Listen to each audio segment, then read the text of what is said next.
What's going on? What's going on, everybody who's actually listening to this podcast right now? First of all, guys, welcome back to another episode of the Nikhil Sai Show, which is hosted by me, the Nikhil Sai. And guess what's going on today? If you are somebody who's a business owner and you're thinking about running ads on Facebook, this is probably the podcast you want to stick around. Have you ever seen all these top influencers like Grant Cardone, Frank Kern, Tony Robbins, Agora Publishing, Patrick Bet-David, Dan Fleshman, Dean Graziosi, and many more iconic brands like even Lionel Messi? Have you ever thought like, how can I see their ads when I'm scrolling on Facebook and Instagram? Probably there is a media buyer behind these brands who's actually running it. Today, the guy who's jumping on our show has ran well over $100 million in advertising spend, generating over $250 million in results for his clients. And let's not waste any time and actually let's welcome the founder and CEO of Scale Driven, Hernan. Hey Hernan. Hey man, how you doing? I'm excited to be here. Thank you for having me. Yeah, I'm doing good. Just for the context, guys, Hernan is a well respected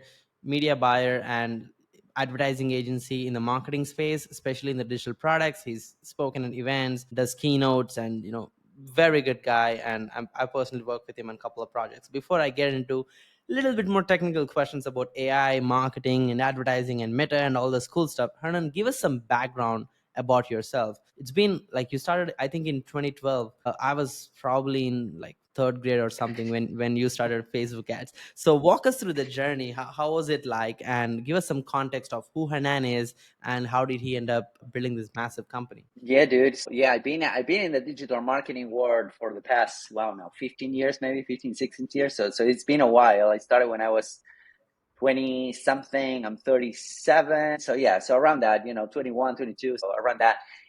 At the beginning I had like in my past life, you could say, right? I fresh out of college. I had a good degree. I went to school. I had good grades. Like I'm not a drop off or dropout or anything like that. But and I was always able to get good jobs. Like I was, fresh out of high school. I started teaching English to other people, and then I got hired pretty fast to work for big companies, and that was never an issue for me. And at some point, I finished my university, my bachelor's degree, which was in communication, and I was working for this big company in Argentina. Great salary, super comfortable, super near from my home when I was living. Amazing Mm-hmm. company, super good people and everything. But then I realized, hey, if I stay here for the next like 10, 15 years, right? What could I be aiming towards or for? And if I do this on my own, like I didn't know what I wanted to do. So if I do this on my own, what could the results be? Right. Hmm. And then for me, it was pretty apparent, pretty evident, which is like, hey, I need to make this decision now if I'm going on my own, if I'm going to be independent, an entrepreneur. And so I made that decision. My parents got really surprised, right? Because it was like middle class, you should go to school, get a job or whatnot. So they Mm-hmm. got really surprised, but they supported me. This was, mind you, this was 15 years ago. So I quit my job without a net, right? And then I would spend hours and hours trying to figure out what I wanted to do. And I would spend a ton of time in the forums. Like back in the day was like Black Hat World and Black Hat Forum and all those places to learn to make money online, basically. And I would spend a lot of time in my mom's garage. And this wasn't when people used to work from home. When you were working from home in your pajamas, it was like you're playing all day, you're playing video games all day, you know? So, anyways, long story short, I started learning about SEO. That's how I cut my teeth. I Hmm. jumped out of this job. I started learning about SEO. I started ranking my own websites and started making a little bit of money on affiliate. And then I got my first couple clients in Argentina. And then I got together with this group and we started like teaching other SEOs how to do SEO, right? Hmm. And at that point, since we started like teaching other SEOs how to do SEO and how to build agencies, how to get clients and all that stuff, then we launched our first course with a couple of other people, and then we realized that okay, now we have this digital course teaching SEOs how to do SEO. We should promote it. And that was 2012 when I just launched, my first Facebook ad because I was part of this business that needed promotion. And I was like, okay, I'm going to start toying with Facebook ads. And when I discovered the power of direct response paid advertising, I never went back. So I never looked back. I went ahead and went all in paid advertising. And that has been my bread and butter for however many years. And that helped me and led me to help other entrepreneurs and catch the eye of some of the big names that you mentioned throughout my career. But it was all built on the back of learning how to direct eyeballs and how to buy traffic so that I could send it basically anywhere I needed it to be. Does that make Yeah, sense? yeah, it does. And that's a really brief intro and appreciate you walking us through the weeds. And I think that's Mhm. the real skill. Like once you know how to convert that massive traffic that you can buy into profitable dollars behind the scenes, I think it's game Mhm. over. Like that's the Mhm. scale, every business owner dreams of. Now, there's different phases of Facebook ads, right? Like I actually saw this interview with Mark Zuckerberg recently, on like a very prestigious stage. He was speaking, in San Francisco, and he was talking about, hey guys, in future a business owner would come on the platform, he would explain the meta AI on what the objective is and does he want sales and how much is he willing to pay, and the meta AI would do the rest of the job. I was like, Mhm. wow, that's exciting. But back of my mind, I'm like, holy moly, like I know 1,000 marketers who are basically like their businesses are gone, like so many people are getting Right. disrupted. There was a time where like interest based targeting was the whole thing, like find those like golden nuggets, like find that right targeting, right? And now it's all creative. So walk us through the different stages of Facebook meta algorithm overall. You've been Mhm. so much into the weeds here. So walk us through, what do you see right now which is working the best and how it used to be compared to what is happening right now? Yeah, no, I love that question, and I saw that, by the way, I saw that interview, and I think that he was kind of being hyperbolic. I believe that at some point it's going to be like that. It's like a business owner is just going to go to a platform, just going to say, "Hey, just buy media for me," and boom, and there you have it. And we're getting closer and closer to that. But I think we have this amount of time to go to refine that and find the real, because it's never about the ads, right? Like ads, it's generally, people like to say that, oh, I need more leads, I need more clicks, I need to run better ads. And what I found out is that throughout my career, it's all about the offer. It's all about what you're selling. It's all about how you're positioning that, how you differentiate from your competitors. So ads are just a tiny portion of the whole thing. And Hmm. to go to your point about how things have been changing, especially over the past, I want to say probably a couple of years, is that we used to run these lead magnet campaigns, right? Like that. I remember vividly that that's the first type of campaign that I used to run, was like lead magnets campaign. So we would run ads to get a lead, a phone number, an email, something like that. And we Hmm. would run ads to a PDF or a guide or something like that. And we would get leads for maybe 50 cents, Hmm. 20 cents in the US. We're talking that 20 cents, 50 cents. So that's when, back in the day, when the pixel was just starting out and there was a lot of things that you couldn't really track with the pixel, but we would get like 20-cent leads, 50-cent leads, right? And those people were really responsive. They will buy your stuff and whatnot. And then, Hmm. of course, more and more people started jumping into the platform, and then the platform got more sophisticated. And then one of the biggest changes I remember was the rollout of the purchase event. So now the pixel could actually start learning who your buyers were. So we all jumped into that, right? So that was a big kind of an earth-shaking thing that nobody else was doing, not even Google. That Hmm. Facebook was able to learn who your buyers were. And then another big change was iOS 14. I Hmm. remember that I was marketing director for a company. This was, right in the middle, or a little bit before the pandemic. And I was marketing director for a company. We were spending around $3 million a month in ads, right? And right in the middle of iOS 14. So iOS 14 hit, and then all of a sudden, all of that amazing data that the Pixel was giving us, it was gone. We couldn't track. Hmm. The Pixel couldn't learn. So we had to kind of scramble, and they had a development team that allowed, their solution to talk to the Facebook Pixel and bypass all of these privacy stuff. And then a bunch of tools came up, like Hyros and AnyTrack. A lot of tools were born out of that need. And especially I want to say over the past 18 months to a year, things have changed dramatically. As you said, we had to adapt as an agency, as a media buyer myself, and training my team as to how we buy media on behalf of our clients. The biggest Hmm. shift has been what you said. It was all about finding that obscure interest that nobody else was targeting, right? That was the key. If you Hmm. find that pocket of people that nobody else was targeting. And I remember that there were these tools that will allow you to target Facebook groups, for example, right? Or these tools that will allow you to uncover more interests. And for a long time, we used we still do, but we use a lot of third-party data sources, data that comes from Equifax, TransUnion, credit reporting agencies, so we were Hmm. trying to find people that nobody else could target. And that was the game for a while. But what's happening right now, especially over the past 12 months, is that the Facebook pixel has become so good, especially, with AI and machine learning and the acceleration of that side of things, that targeting is not really a thing anymore. You and I can target the same people in the platform. You can give it to Facebook and Facebook will figure it out, right? There are even some campaigns are called advantage shopping campaigns where you just basically give all the reins to Facebook and they figure out targeting for you. Mm.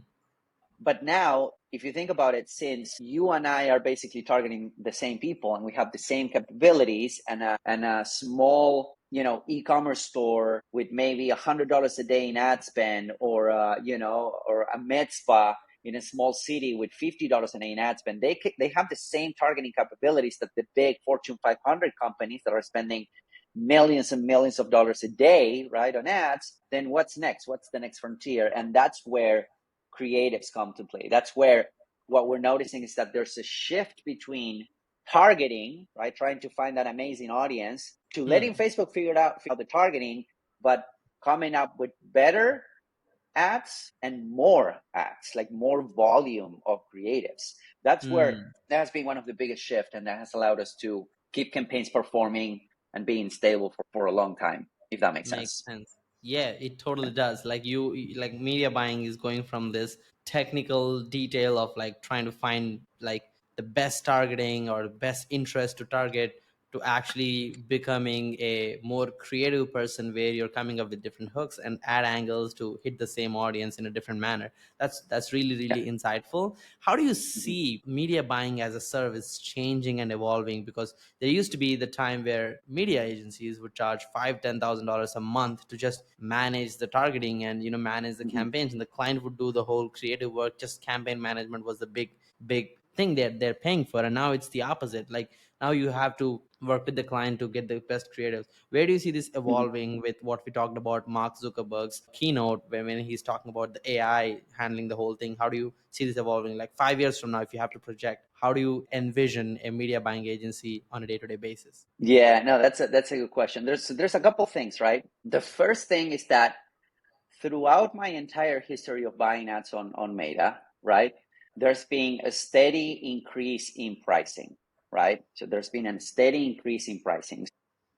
Back in the day, again, back when I started running ads, you could get $20, 20-cent leads, 50-cent leads, started going up to $1 lead, $2 lead. That's fine, right? Like, who cares if you're getting leads for $1, $2, and they are not opening your emails, or they're not showing up to your webinar, and they're not like, banging on your door to come to your stuff, like, or they're not watching your VSL, or they're not showing up to the call. Like, who cares, right? Because it's like, Mm, all right, fine. Yeah, $2 leads, $20 booked appointments. That's fine. But now things have changed, right? Now we're paying $10 leads, $12 leads, $15 leads, same targeting, right? Same demographics, same everything. We're paying, $200 per qualified booked appointment, 250, 300. So now things starting to change. So the math have changed dramatically. And a lot of business owners, they're struggling right now with advertising because they haven't really updated the math on their ecosystem, on their offers, on their funnels, right? They haven't really like paid attention to that.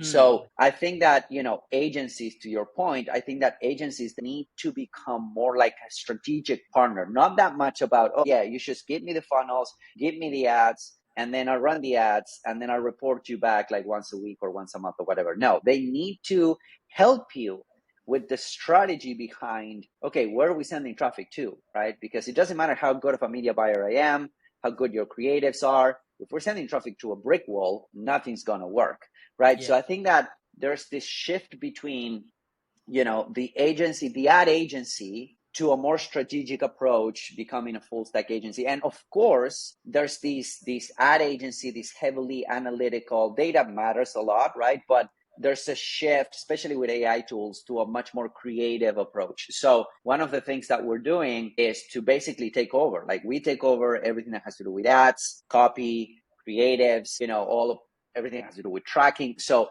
we take over that part too, because it's an essential part of what we do. So I think that there's Mm, this evolution of becoming more like a strategic or full stack partner, instead of just mm, like, oh yeah, I'll push some button and run some ads, because like literally anyone can do that. So what's your strategic advantage if you cannot advise your customer, your client, into how to, do better? with their math, Yeah. like how to extract more revenue out of the leads and clicks that are coming through the ads, if that makes sense. I agree. And I think it used to be like you just push a bunch of buttons and you make good ROI because the CPMs were low. But now it's changing. Yeah. You just pushing buttons doesn't mean you make money back. You have to be in the Mm-hmm. trenches, finding out what customer pains and add that into your ad angles to get better CPMs and click-through rates. Now, give us a Yep. mini masterclass because you've been, especially in the last few months, I've observed you are. I was kind of funnel hacking you a bit, and I saw your ad library, and I saw 700 ads active. I was Yeah. like, holy moly, like this guy is really testing, like Oh yeah. testing. So what is your ad creation thesis right now? Because the creative is the 100% focus. So how do you Yeah. come up with angles? What's your thesis? Because there is so many angles you could create an ad, and I'm assuming you're image heavy right now in the world of so Mm-hmm. many reels and junk content, with short form videos and whatnot. I think you're going more Mm-hmm. on reels. So walk us through, like, what's your thought process in creating an ad that actually wins? Yeah. No, I love that. And I did, by the way, for the record, I didn't know that I had 400 plus or 700 plus active Till creatives you right now. I didn't know. And by the way, okay, cool. I will after the call. I didn't know that, but that's cool. So I'm gonna take a speech and tell him, hey, you need to test creatives, but that's cool. But I just launch new ads every week. So, but then compared to somebody like Russell Brunson or compared to somebody like Dean Graziosi, they're coming up with something now. That they launch those ads in a week. So every week they're launching 700 new creatives. So, anyways, the point is, I think the following is that I think you nailed it. There's a lot of junk content. I think that there's a lot of, faceless offers running around. There's a lot of AI generated like garbage with reels and remix and all of that stuff. And it's just the fact that something is generated with AI, whether it is a creative or an image or copy, it doesn't mean that it has to be bad. In Hmm. fact, if you do it right, you can come up with really good stuff using AI that really matters, and it just helps you with volume, because volume, it's what really matters. Hmm. It's what really matters. Generally speaking, out of 100 ads that we launch, right? Out of 100 ads that we launch, whether it's for ourselves or for clients, we will find that 20% of those ads will bring us some sort of result, right? So Hmm. out of 100 ads, we have this 80-20 rule. That means that 20% of those ads will actually bring us leads, buyer sales, appointments within our desired KPI, right? Hmm. So however much we want to pay for that. Now, one out in 100, so 20% will be good ads, and they will run for a little bit. Maybe they will run for a week, for 2 weeks, for 3 weeks, for a month, and then eventually they will fizzle out. They will die out. I was doing a workshop today, and I said that every time you launch a new ad on Facebook, Facebook stamps an expiration date on it, right? So every time a new ad goes live on the platform, they will come and boom and put an expiration date on it. Now, we don't know the expiration date. It could be a week from now, it could be 2 weeks from now, 2 months from now. But there's one ad out of 100 that we call a golden ad. And those Hmm. golden ads are ads that you could run for a long time. Those ads that they get a ton of social proof. I remember that I wrote an ad for Dan Henry, which was the first $1 million ad that I actually wrote for somebody. And it was just a long form, it's just a kind of a long form article that we just posted on his page with a picture of him and his wife at the time with a link to the landing page. And Hmm. that ad was so helpful. It's indexed on Google, by the way. So, that ad was so helpful that it got a ton of comments, a ton of shares, a ton of action and whatnot. And it got a ton of leads and sales out of that ad. And that's what I would call a golden ad. So no matter what you do, those are ads that are really hard to beat, and you will Hmm. run them forever and you're going to get bored of them. So we're always in the search of those golden ads, but they come out of volume. Like there's no other way around it. If you see like the big dogs, how the big dogs are scaling, it doesn't matter what kind of niche you're in, you will realize that you're not testing enough creatives. No matter when Hmm. you're seeing this, no matter how many creatives you're launching right now, you're not testing enough creatives. So to stay ahead of the curve, to avoid like running behind that stamp, that expiration date that Facebook will put on your ads, what I like to do is to have a rhythm of launching new ads, whether I need them or not, or every Monday, I will be launching new ads. So I Mm, just jokingly post on my Facebook, hey, it's Monday, refresh your creatives, because that's what I do, right? And that's what I tell my clients to do. Like, get on a rhythm with your team. Like mm. every, I don't know, every Wednesday you come up with new concepts. Every Friday they give them to you. Every Monday your media buying team launch them. So you get on a rhythm of launching new creatives every single week. And that allows you to keep your campaigns performing for a long time. Does that make Yeah. sense?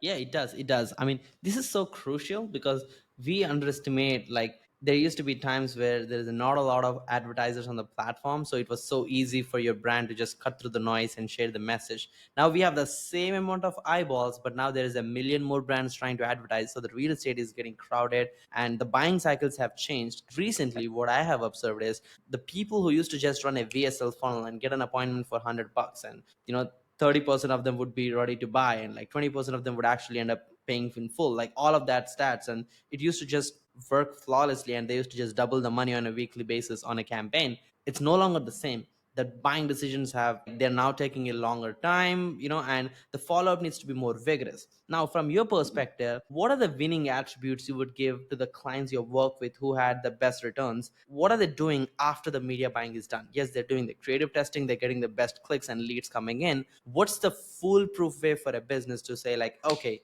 even though I might not be making my money back right now, here is my system, my playbook to get it back? What would that look Mm. like? No, I love that question, and there I would say there's two things. There's two main things, and this is something that I am going all in, and I am helping my clients and advising my clients on do more of, which is the time, or you can still do that. You can still run a VSL ad. You will get, instead of $100 calls, you're gonna get $300 calls. Your sales cycles are gonna get longer, right? So that's happening. And they're not as profitable as they used to be, as fast as they used to be, but they're still profitable. Yeah. So there's a couple things that you need to have in mind. The first thing is to take a step back, right? Take a step back because, again, the math, you need to update the math. And that might be coming up with more better offers or a deeper funnel, right? Like Hmm. a wider funnel, like offer them more stuff on the back end. I once heard Russell said that the only person that he kept on buying from was Dan Kennedy. The reason why is because Dan Kennedy kept on selling him stuff. When everyone else stopped, Dan Kennedy kept on selling him stuff, right? So that's Hmm. why Russell kept on buying from Dan Kennedy. So the lifetime value of a customer for Dan Kennedy was infinite, right? It was so Hmm. high. So he could pay whatever he wanted to acquire a customer. So that's the one thing, right? So follow up needs to be there, of course. More follow up for longer periods of time. I think that adding value needs to be front and center, because with all of the AI happening, right, with all of the AI explosion of content, again, there's a lot of garbage content. So there's like this trust recession where people don't really know who to trust, and they're basically going to trust whoever helps them, right? And that's kind of a principle that Frank Kern taught me back in the day, which is like, hey, dude, what if we help them right now and we demonstrate that we can help them by actually helping them right now, and they will want to buy or stuff, right? So I think that still works, especially right now.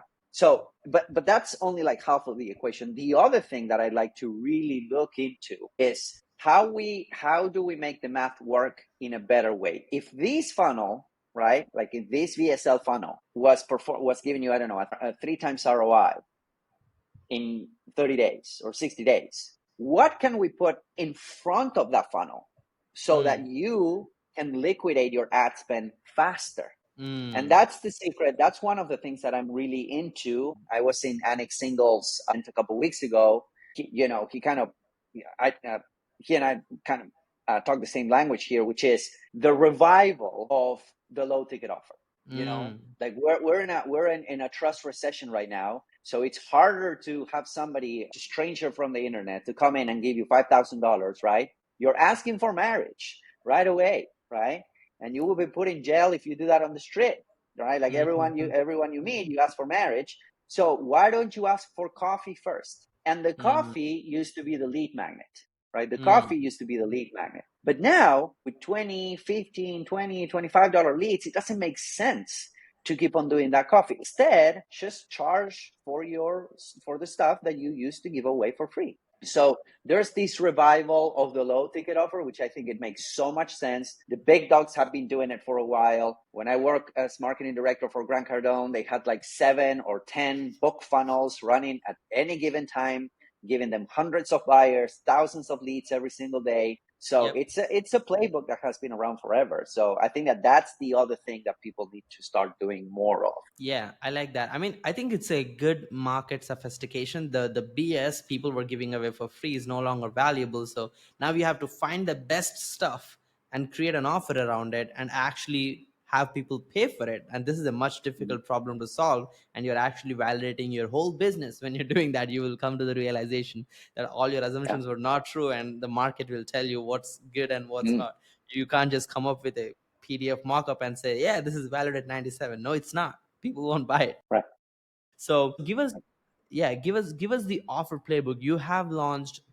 And now I'm assuming you're consulting a lot of people who are running self-liquidating offers. What is the playbook to come up with an offer that could actually liquidate itself? Because it's easy to put an offer and promote, and it's easy to lose money as well, because self-liquidating offers, if Mhm. you don't know the finesse of making it profitable, it could get tricky, right? So I'm Yeah. curious, what's the playbook to create a winning offer when it comes to a slow funnel? Yeah, that's a good point. And by the way, I did a full workshop on low ticket offers and acquisition offers that was like 2 hours long, because there's a decent amount of moving parts. So I'm happy to give it to you so that you can give it to your audience, for free. That was a paid Would love workshop, that. but happy to give it to you, which breaks down everything. The different steps, the ads, the funnel, like the metrics and everything. Here's like the TLDR, 30,000 foot overview of a low ticket offer. The first thing, you nailed it in the head with what you just said, which is we need to validate an offer, because entrepreneurs, including myself, I did this too. We wake up with an amazing idea that will change the world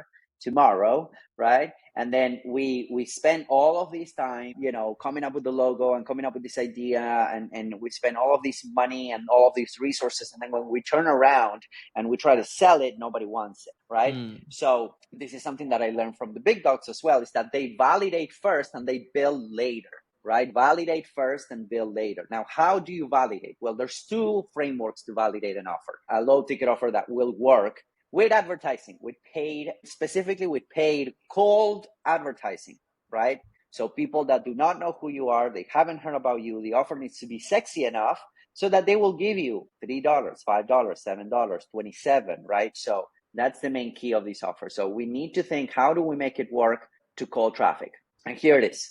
There's 2 ways of doing this. Number one, if you have an audience already, if you have a list, if you have a following on Instagram, on YouTube, TikTok, whatever, you basically tell them, hey, I'm thinking on doing this thing.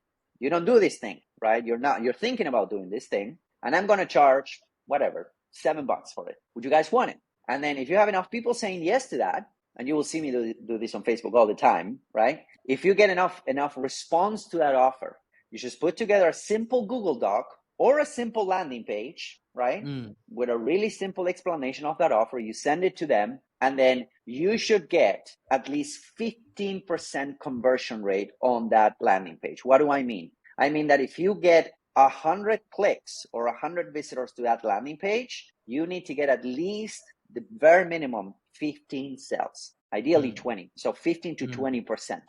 Why? Because when we launch the same offer to call audiences, again, this is your warm audience. When we launch the same offer to call audiences, our conversion rate is going to drop. It's going to go way down. So even if we cut that in half, we still have a viable front end offer, right? Hmm. Front end offers from cold traffic need to convert between 5 to 10%.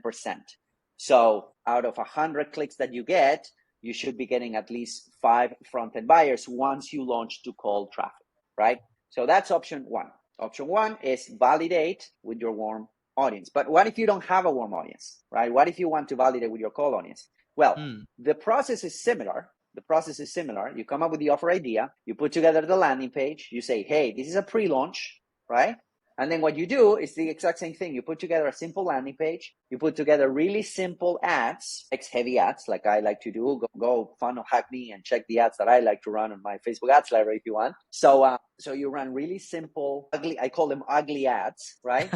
To your landing page. Hmm. Now, for warm audience, or for your audience, you want like super high conversion rates. For cold audience, you want to be around that 3% conversion rate mark, 3 to 4% conversion rate mark. Then you make your funnel better. Then you make your landing page pretty. Then you make your ads better, because the logic is, if you can get it to convert 3 to 4% with ugly ads to an ugly landing page, and once you add testimonials and a guarantee and an FAQ and a VSL and all of those things, and you run better ads, your conversion rate will go up.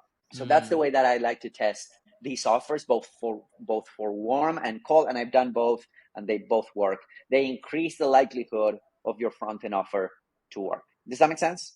Yeah, it totally makes sense. I'm curious right now with AI popping up, have you got like tools in place to test faster? Like walk us through your workflow of creating ads. And I've seen this ad creation platform. I'm not sure if you got your hands on it. I'm using Icon right now, icon.com, and it has decent, interesting features as well, especially UGC creators that looks very much like a real influencer to run like Right. UGC ads and whatnot. I'm curious what kind of tools you have tested from an advertising perspective that you're using on a daily basis. Yeah, that's a great question. So the number one thing that I like to do for these steps, right, for the ads and the copy and even the offer brainstorming, I like to use Claude. So I put together a Claude project where I feed my voice to it. I feed my emails, my social media posts. I have a monthly newsletter that I give to it, right? So it can learn how to write like me. And then we'll basically talk about stuff like, hey, I want to put together this offer that will address these pain points, that will help me sell from cold traffic. What ideas do you have that I can sell for under $50? What ideas do you have? And it will give me some really good ideas for front-end offers, right? And then I just test them in order. And then I ask Claude, okay, Claude, that's awesome. Give me a landing page or landing page copy, right? That will answer these 3 questions. Here's what I got. Here's what it will do for you. Here's how to get it. I learned that from Frank Kern, by the way. So those are the 3 questions that the landing page needs to answer. Here's what I got. Here's what it will do for you. Here's how to get it.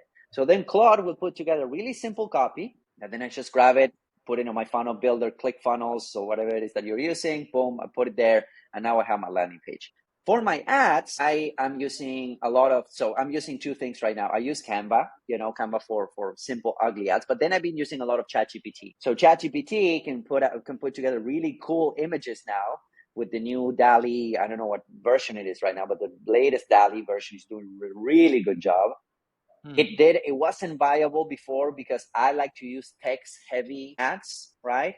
So text heavy image ads, but the text would look weird. And now it doesn't. Now it does an amazing job. So I have my prompt that I actually asked ChatGPT. Hey, ChatGPT, if I were to ask you this thing, if I were to ask you to create direct response ads that are they're thumb stopping, they will do this, the direct response, they will sell a low ticket offer. These are some examples. What would be your prompt? And guess what? It gave me the prompt. I fed it back to it, and all of a sudden I'm creating ads with ChatGPT. So that's kind of my process right now. So I use Claude for pretty much all of my content right now, emails, social media posts, and then I use ChatGPT for my image generation. I actually got recommended Icon today, but I wasn't able to test it out. But I know that there's a lot of good tools out there. I just need to make the time to test them out, if that makes sense. Oh yeah, I mean, there's a lot going on in the AI space. You kind of feel the FOMO of like every new tool coming in, and Yeah. you're like, oh my god, yeah, yeah. I'm trying to distance myself so I stay focused on what we have to do instead of just trying new things. That's for sure. So appreciate you walking us through. You work with a lot of top influencers, like the big dogs, like you're naming them, right? I'm curious if you have to share big insights of spending over 9 figures in ad spend and working with all these top influencers. What has been like your biggest learning curve that you want other people to understand, which are misconceptions people usually have when they're running their ads? So the first thing is that advertising gets better through time. I see a lot of advertisers. So when somebody asks me, a typical question that I get is, how much money should I spend? What should my daily budget should be? What should my daily budget be?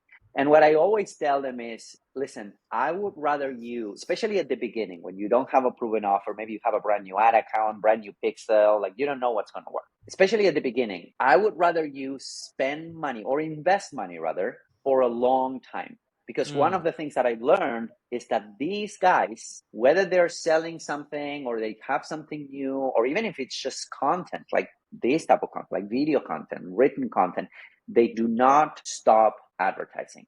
Doesn't matter who's in charge, doesn't matter what the economic does, doesn't matter who's, in office, what's happening in the world, they do not stop advertising, because advertising gets better through time on two fronts. Number one, the Facebook pixel gets smarter, but also because of human nature. Like, we need to see your face, we need to see your brand as human beings to trust you, right? This is ingrained in our brain.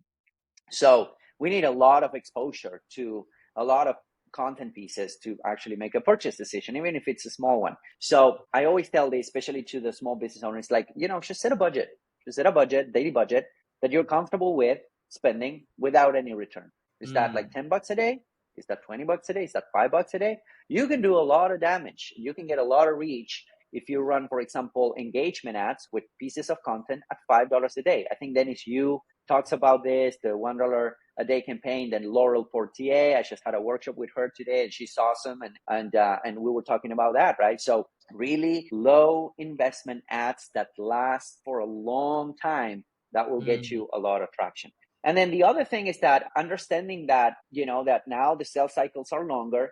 Just because for example, a low ticket funnel is not liquidating right away, it doesn't mean that it doesn't work. It just means that it's taking longer, and the cost to advertise is it's higher, right?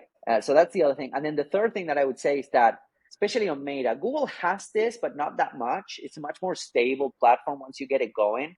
Meta, it's really volatile. Yeah. So if you're making decisions on, and I see this at all levels, people like running around like a chicken with their head cut off because they had a bad week, right? Or a bad couple days on ads, and their CPA went up, right? Or they were paying 20, now they're paying, oh my God, let's close shop, let's go home. And you need to take a step back. And I also tell these to the media buyers that I train, is like, take a step back, account for volatility. Meta, it is a volatile platform. So some weeks will be great, some weeks won't. Some months will be great, some months won't. As long as you keep it steady with advertising, ideally you would have 1 or 2 or 3 acquisition funnels running. They will always feed you leads. You will never have a lead problem, if that makes sense. Yeah, I love that. I think every marketing could be profitable if you give it enough time and you keep optimizing the campaign. That's really thoughtful. Appreciate you sharing that. As a media buyer who is coming up with 700 creatives a week, I'm just exaggerating at this point. What's your daily routine like, Hernan? So daily routine, I open the ads manager, I optimize the campaigns, then I pray to the ROI gods, I might sacrifice a goat or something. No, I'm kidding. But yeah, I do that. So all of that. I pray to Zuckerberg. I have a little altar with Zuckerberg's picture. No, I'm just kidding. But no, what I do is, I'm on the ads manager every day. When it's funny because I say this half jokingly, it's like, when in doubt, refresh creatives. And that's what I do. Like today I posted, hey, your CPMs went up, refresh creatives. Your tummy hurts, just refresh creatives, Tummy So hurts. yeah, your tummy hurts, I don't know, you're depressed, you're bored, just refresh creatives. No, but that's what I'm doing. And that's why, I came up with these frameworks, which is ChatGPT and then some Canvas, because I'm not a creative person, but I do believe and I do see that we need a lot of volume. So you need to come to peace with the fact that you will need a lot of ads, right? So my daily routine is that I do check the ads every single day. Depending on how much money we're spending on an account, maybe I would check it twice a day, right? Because the more you spend, the more you can make decisions. But then every 3 days or so, I like to refresh creatives every week for some accounts. On some other accounts, I was spending more every couple of days. But that's basically what I do. And then I try to add value as much as possible to my community and to people that I work with. And then I create content as well for my own stuff. So that's my routine in a nutshell. Sure. Yeah. I hope the Zuckerberg guard takes care of all of us who's running ads and give us better Yeah. ROIs. Now, here's the Yeah. biggest problem with meta ads. I mean, every advertising in general. You run ads with a new offer, new funnel, bam, you're getting the sale. Now you're excited, you're doubling your money. You want to scale. You found that winner finally, you found the path. And you start spending more money and pop, pop, pop, your ROAS breaks, your funnel breaks, the attention, like the conversions won't happen, and the click-through rates doesn't stick anymore. So it gets difficult as you scale. What has been, I mean, you're somebody who spent over 9 figures in ad spend. What has been the best playbook from a media buying standpoint to scale a campaign effectively without cracking and breaking the whole objective of keeping the CPS down? Yeah, no, that. I love that question. And it's been changing as well as the platform. It's been changing, right? We used to scale like we're trying to target more audiences, but now it's just like launching more creatives to the same audiences over and over and over again. That's how we scale these days. But there was something that has always been true, which is the more you scale your campaigns, when you go from $50 a day to $200 a day, when you go from $200 to $500 a day, when you go from $500 to $1,000 or $2,000 a day, the same thing happens, which is your cost to acquire a customer will go up because now you're targeting colder and colder and colder audiences. Meta harvest the lowest hanging fruit first, right? So that's what's happened. That's why when you launch a campaign, you get amazing costs and you're saying, great, I'm going to go buy matching Lamborghinis for me and my spouse and whatnot. And then you realize that your cost to acquire customers starting to go up as you scale and stuff doesn't work anymore. So I call this the ad scaling ladder or the ladder of ad scaling, right? So what I like to do is I like to launch a campaign, right, at let's say $100 a day. And then I like to launch a campaign and then I will see how the ads perform, but more importantly, how my funnel performs. Right? Do I need to tweak anything on the funnel? Do I need to split test to increase conversion rates? Are people like going through all of the steps? Are people like buying that front end offer or buying the upsells, right? And if everything is green and I'm making money on that front end and I'm profitable, then I'm going to scale it to the next threshold, which might be $300 a day. And then I wait for a little bit. And then I do the same thing. I assess what my cost to acquire a customer now is, what my AOV looks like, and if we're green, we keep on scaling. Whenever we find a bottleneck, because every funnel will have a ceiling where the math, the economic doesn't work anymore, because now you're paying a lot of money to get the same results. So throwing more money at the problem generally is not the answer. You want to optimize, right? You get to a point when you're like, okay, now we're stable, we want to optimize. And that's generally, it's not the ad's fault. It's the funnel. It's the follow-up. It's the conversion, right? How effective you are on the phones, how many offers, how many opportunities you're giving them to buy from you. And that generally has nothing to do with the ads. And then once you unlock more scale, then you can bump up the ad spend as well. That's why campaigns like they launch, they're great, they scale, they crash and they burn because they're not taking a look at what's happening after the click. Does that make sense? Yeah, it totally does. That's really helpful understanding the psychology on how that's actually done. If you could actually go back and talk to the 20-year-old yourself, who might be considering entrepreneurship, who might be still in that, golden handcuffs with a job, what would the number one suggestion you would give yourself? That's a good question. So I guess that I would tell him, go ahead and take the leap. You're thinking the right way. Pick one thing and go all in because you can become world class at something if you give it enough time and if you practice it for long enough. So pick one thing and go all in. I think that I would have reached highest levels of success in my career as it is right now if I would have focused in one or a couple things, right? So once I realized, hey, well, made ads, like really mastering the platform, I've been trying to become world class at that. It's going to give me a lot of a higher edge or a better edge than trying to master everything, right? I still of course, I know about email deliverability because you have to know, but I'm not an expert at that. So I would rather surround myself with people that know more than me. I know about CRO. I can tell you what things to change on your ads too, or on your funnel to make it convert better, but I'm not a CRO expert. A guy today asked me about Reddit ads. Do you do Reddit ads? And I'm like, I don't know anything about Reddit ads, and I don't want to learn that. I would rather stick to what I'm doing, right? Stick to what I'm doing and get ahead of the curve when it comes to, mastering the platform for years to come. So just pick one thing, pick one line and go all in. Yeah, I love that. That's really helpful because I do believe many young folks love the shiny object and trying to do too many things at a time. It's good to try and get the taste of it, but if you really want to be exceptional, like pick one and just run with it, and just pick the right vehicle because it does matter a lot. Because I do see a bunch of people catching and holding on to sinking ships. It's AI time, so you gotta evolve. What's your life's biggest achievements and next big goals you have? So right now, one of the biggest things that happened by the end of this year, by the end of last year, beginning of this year, is that I sold my big agency to my partner. So that was a big shift. I had, a relatively big agency, 45 something employees. we were doing really well, but then I realized that that was not the vehicle that I wanted to be in long term, right? So I Mm. sold it to my partner, and then what I really enjoy is this. It's like helping people, putting out information, and most importantly, documenting what I'm doing, like building in public, right? Mm. So building in public, I think it's really valuable for business owners, right? And so I'm doing more of that. So I'm just like coming up with new front end low ticket offers for me. I have 3, 4 right now, and I'm coming up with a lot more. Coming up, my goal is to get 10 low ticket offers by the end of this year, like all promoting my products, all like going all out. Mm. So we're scaling the ads over there. I'm also growing a couple of communities. I have my newsletter. I have my higher level community and whatnot. So my goal would be to completely cut those out, right? And then just work with maybe 5 clients, like on a one-on-one basis. I do consulting. I do run ads for some people as well. But that's the goal for this year, is to max out my communities and keep on helping people, keep on delivering value to the marketplace as much as possible. Love that. Love that, Hernan. So excited for the goals you have, and happy to support in any way possible. If you have to look back and spot that one big mistake in your entrepreneurship journey and say, hey, don't do this, you could save yourself from this, what would that be like? I think picking better partners, that would be a thing.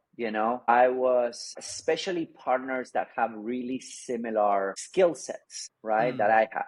So when you're picking a partner for a business, whatever the business might be, you definitely need somebody that it's better at those things that you're not good at. And I made a mistake several times, actually, to pick partners where we were really similar at things, and then there was no added value, right? And then I don't know, because generally speaking, I like media buyers and I like marketers, right? So I want to do business with them. But then I realized that, well, the reason why I like you is because we have the same skill set. We speak the same language. I might need to talk to a coder, right? That I might not necessarily understand a word that's him saying, right? But he's a technical co-founder, right? Or an Mm. operations guy that will bore me to death with what he's saying. But that's one of the things that I've seen in terms of the biggest mistakes, or some of the biggest mistakes that I've made, is going in bed with the wrong partnerships. Yeah, I love that. I mean, it's true that 90% of businesses who start go out of business in the first 5 years, and the biggest reason,